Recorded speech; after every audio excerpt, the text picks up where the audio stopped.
So, does this thing work? Are you hearing me out there? I take that as a yes. I want to ask you first, how many of you have been to Pyongyang, capital of North Korea? Hands, please. I'm very disappointed in you. Well, when you go to Pyongyang, and someday you will, I imagine, you will be taken to the Tower of the Juche Idea.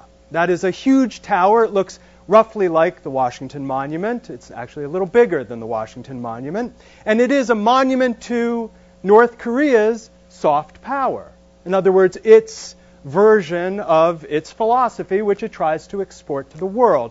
Juche is roughly translated into self-reliance. And it is a philosophy that basically has replaced communism in North Korea over the last 2 to 3 decades. At the base of this monument, this huge monument in Pyongyang, there are plaques. And the plaques have been contributed by Juche societies all over the world. In Ghana, Canada, and the United States. Perhaps surprised to know that there is a Juche society in the United States. How many of you have visited the Juche society here in the United States? Not too many people. When the North Korean delegations first started coming to the United States, one of their priorities was to visit the Juche Society in the United States, the one that, of course, contributed this plaque to the monument in Pyongyang. They wanted to see how successful their soft power was here in the United States. And a friend of mine who brought the delegation to New York, to the Juche Society, reported to me that they were a little disappointed. They were a little disappointed when they found that the Juche Society occupied a dusty little room in the back of a floor of an unknown building with one part-time volunteer staff. That was the last time that they asked to visit the Juche Society. I bring up the Juche Society of the United States and Juche in general for a couple of reasons. One, to of course, remind people that soft power is not just something the United States and Western Europe come up with as a way of influencing the policies of other countries. But I also bring it up as a reminder that we can be delusional sometimes about the impact that our soft power strategies can have. And you think, well, of course, North Korea. How could they possibly think that their philosophy would have any impact around the world, but particularly here in the United States? How could they be so delusional? And yet, if you look, for instance, at U.S.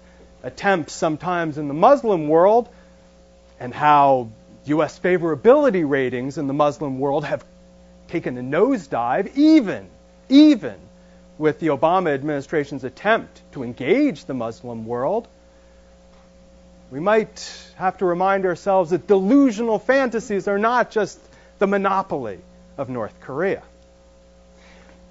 But my topic, of course, is not the Middle East. My topic is Northeast Asia and the Cold War that is still present. Of course, it's over in Eastern Europe and more or less in U.S.-Russian relations, but it's still raging in Northeast Asia. And soft power is a very important topic there because, for the most part, as in Cold Wars elsewhere in the world, the military option on the Korean Peninsula is not on the table. The Pentagon, it has a couple of operational plans for contingencies that might take place on the Korean Peninsula, but the Pentagon doesn't want to go to war with North Korea. It knows that within a few days of a conflict breaking out, there will be hundreds of thousands of casualties, including tens of thousands of U.S. soldiers. It doesn't want to go to battle. So what does that leave the United States as an option for influencing North Korea's behavior if the military option's off the table? Well, there's isolating the country, a containment plus approach. Sanctions, not talking with them, might be a good strategy, except one problem, they have nuclear weapons. Not such a good idea to simply ignore them. Isolate them, contain them, they keep testing these weapons. Okay, so what's the other option? Engagement. Engagement of some kind. An engagement that includes some form of soft power. And what does soft power mean in terms of U.S. strategy toward Northeast Asia? There are basically three components, the 3M strategy. There is the media, Voice of America, Radio Free Asia, beaming in information to North Korea about what's going on in the world. You probably, to the extent that you know a lot about North Korea, you know that it's an isolated country. Folks there don't have a lot of access to information. Frankly, they don't have a lot of radios that can tune in to Radio Free Asia and Voice of America, but let's put that to the side for the moment. This is the strategy that the U.S. pursues, as well as funding a lot of Korean language stations based in South Korea. Second strategy, missionaries. Lots of missionaries who are along the border with China distributing Bibles. They hope that will go into North Korea. The Bible itself, a little challenging to bring it in there because if you're found with the Bible, sometimes you're executed. So they send in like flash drives. It's a little safer. Also, they set up institutions inside North Korea itself. You might be surprised to learn that the Unification Church, Sungmyung-moon, has a Fiat factory. It actually produces cars in Nampo in North Korea. The Pyongyang University of Science and Technology, set up by Korean-American missionaries. Okay, they're not distributing Bibles. They're teaching computers and English. But presumably, they like to have conversations quietly with folks in which they spread the word. Third strategy, market. We try to influence North Korea by giving them trainings on market technologies, market theories. For the most part, not the United States. We don't have really much of a relationship with North Korea at the moment, so it's mostly German foundations and Europeans who are doing these market trainings. There's a fourth strategy, also an M, music. Talk about cultural diplomacy. Probably remember when the Philharmonic went to North Korea and played in Pyongyang. That's a fourth kind of strategy. All these strategies are intended to change North Korean behavior. And the expectation is that, like Eastern Europe, North Korea will change, that there'll be a kind of velvet revolution as a result of this soft power campaign, shall we call it. The problem is that North Korea knows very well what this strategy is. In fact, it uses various metaphors to describe U.S. and European soft power strategies. There's the poison apple metaphor. North Korea, as you know, was in a famine in the 1990s, and so we offered them food, but they knew that with food, with humanitarian aid, came ideology, a poisoned apple. If they take the apple, they need it, they're hungry, but there's something else in there with the apple. Another metaphor they use is the window. They say, well, we know we should raise the window to let some ideas in, to let some new technologies in, but when you open the window, flies come in as well, they say. They don't like it when flies come in. Flies being, of course, all of the nasty aspects of capitalism, prostitution, all the things they worry about. And so they want to put in a screen as much as possible to keep out the flies. In fact, the screen that they put up is something called, in Korean, Tongdo Sogi.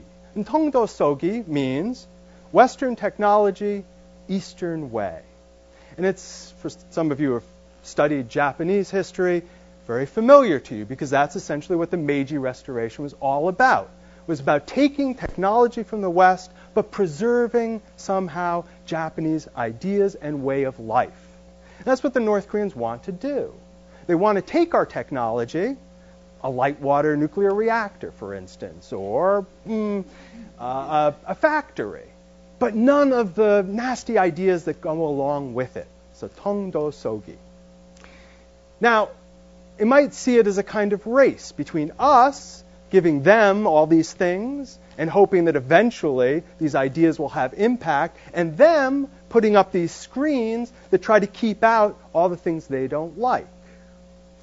They have one very important thing on their side that makes it very difficult for our soft power to be effective as it was in Eastern Europe. And that one thing is no civil society. There is no solidarity in North Korea, no solidarity trade union movement. There's no civic forum. There's no Václav Havel. There's no Andrei Sakharov. There's not even a Mikhail Gorbachev hanging out somewhere in the Communist Party in North Korea waiting for his chance. Well, not that we know of, at least. You know, Kim Jong-un, the youngest son of Kim Jong-il, is getting ready to take over. He studied in Switzerland. He likes heavy metal. He plays basketball. Maybe he's Gorbachev. We have no idea. All we know is he's a 20-something kid. So this is the problem with the model or the expectation that North Korea will go the same route that Eastern Europe did. No civil society. No civil society that can take the ideas that come in from Voice of America, the ideas that come in from the market trainings, and translate them into a North Korean context. That's the challenge here. So this is where I'm going to leave you, because I want to leave some time for at least half a question.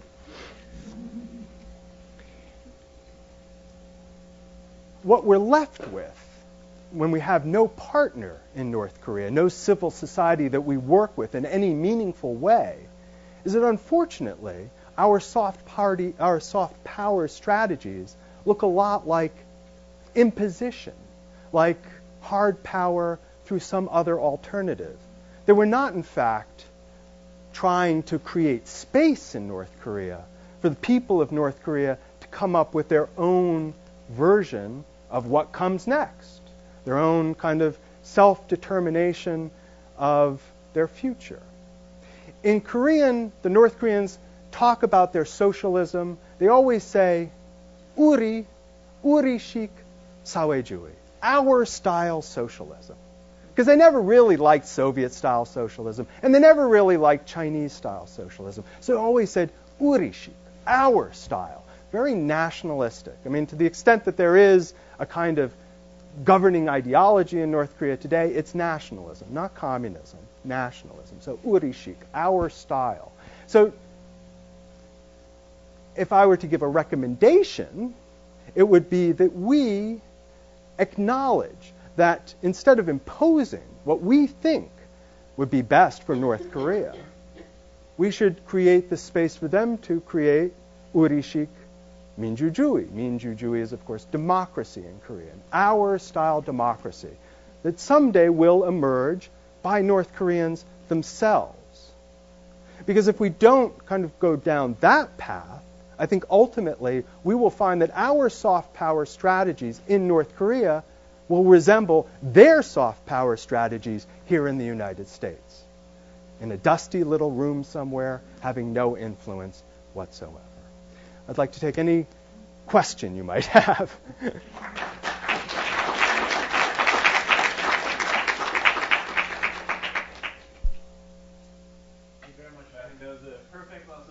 Presentation at this hour of the day. I think we all really appreciated that, and we're very engaged. Please, who would like to go first? Don't be shy, despite the time constraints. Please. Hi, I'm Saad Jaka, University of Wisconsin. I just want to know what your opinion is of the successful South Korean and North Korean ability for, I think it's a crossover day where South Korean relatives meet with North Korean relatives in war, and how that has kind of affected, and then since that sort of soft power that the South Koreans have successfully been able to do, have affected the mood in North Korea, and if that's kind of the sort of the thing that would have more of an impact that I think you might be looking for, that people with the U.S. should try and do. Yeah. Well, you raise a good question. I didn't really talk much about South Korean strategies of soft power, which under the current leadership of Lee Myung-bak have largely disappeared. But what you're referring to is the divided families issue. After the Korean War, there's approximately 10 million people on the peninsula that have been divided by the war. And over the last couple of decades, there have been meetings of divided families from the north and south, brothers who haven't seen each other for 50 years, mothers and sons haven't seen each other for 50 years. It takes place in a very controlled environment. They're very sad because, of course, they have very limited time to talk with one another. The impact in South Korea, we know very clearly, is tremendous, just a tremendous impact. And in fact, it comes after widespread reunions of South Koreans themselves who had been divided and hadn't even known they'd been divided and living in the same country. And that had taken place first before the North-South reunions. In North Korea itself, hard to know what kind of impact it's had. It involves a relatively small number of people, in the hundreds. But we do know that, and this is kind of part of the process, there have been remittances, money that has been sent over by families. I think that does have an impact on a family-by-family basis. But if we look at soft power strategies, probably the single most important one that South Korea has engaged in has not been divided families, but has been the Kaesong Industrial Complex. Located just over the border in Kaesong in North Korea. It's financed by South Korea, managed largely by South Korea, and the workers are North Korean. 40,000 North Koreans working in these factories, with the expectation that it would go up to several hundred thousand. In a population of only about 23 million, that has tremendous impact. That has tremendous ripple impact. I'll give you one example of how, just an anecdote of the impact. Those of you who have been to Korea know that they have these moon pies that are very popular, and they're called choco pies, and they're handed out to the soldiers, South Korean soldiers, and so they're very popular in South Korea. They were also given out in North Korea at the Kaesong Industrial Complex as part of people's wages. And of course, everyone thought they were fantastic. What a great little moon pie you could get. A secondary market emerged for moon pies in North Korea in Sinuiju. I mean, that is just one example of what takes place in Kaesong has spread out to the country as a whole.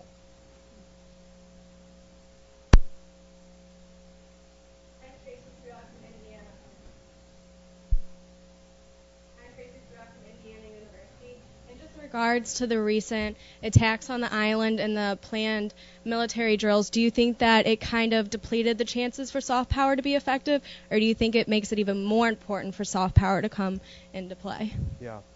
Well, I think it definitely reveals the limitations of military force. South Koreans didn't even know what to do. I mean, first was the sinking of the Cheonnan, the South Korean ship that was sunk last March. South Korea fingered North Korea as the culprit. Didn't do anything about it. I mean, because they felt constrained. What if they attacked North Korea? North Korea denied that it ever participated, was responsible. What were they going to do? Sink another North Korean ship, and then there would be escalation, and then the firing on Yeonpyeong Island, which came after South Korean drills on Yeonpyeong Island.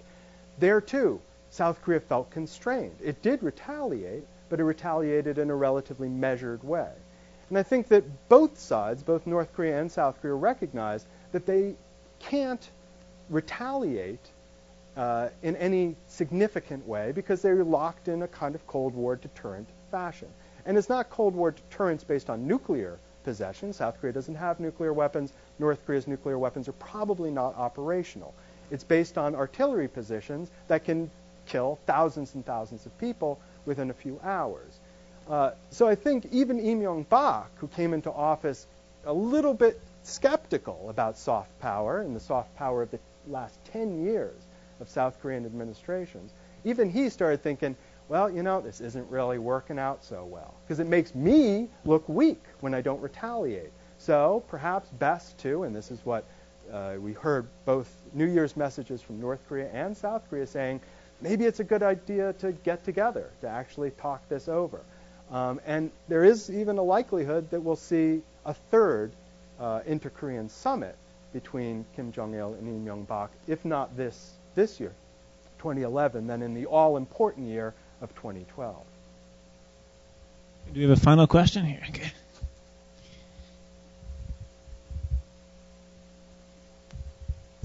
Hello, Sarah Drexler from Germany. I would like to ask, what do you think, how would a North Korean style democracy look like? Or at least how would it be different from ours? Mm-hmm. First of all, it might not be different at all. I mean, the only difference would be North Koreans who would be doing it. But one could imagine that there would be stages, for instance. So, for instance, Chinese democracy doesn't look exactly like German democracy, doesn't look like U.S. democracy, but I would say looks a hell of a lot better than North Korean democracy at the moment, so that there are different stages North Korea could go through. But the key thing here is not so much the content, because I could talk to you about what I would like to see in North Korea, but frankly, who cares what I think? What's most important is what North Koreans think, and not just Kim Jong-il and the octogenarians that surround him. What's really important is the gradual creation of a civil society on which democracy can rest. Without that civil society, frankly, we'll see just a continuation of authoritarianism in a different guise. We might see the military take over, for instance. For that civil society to emerge, it's going to take a while.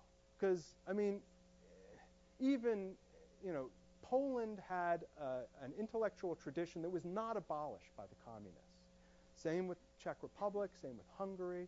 All those countries had civil society traditions. North Korea's civil society tradition was severed. Severed first by the Japanese and then by the communists.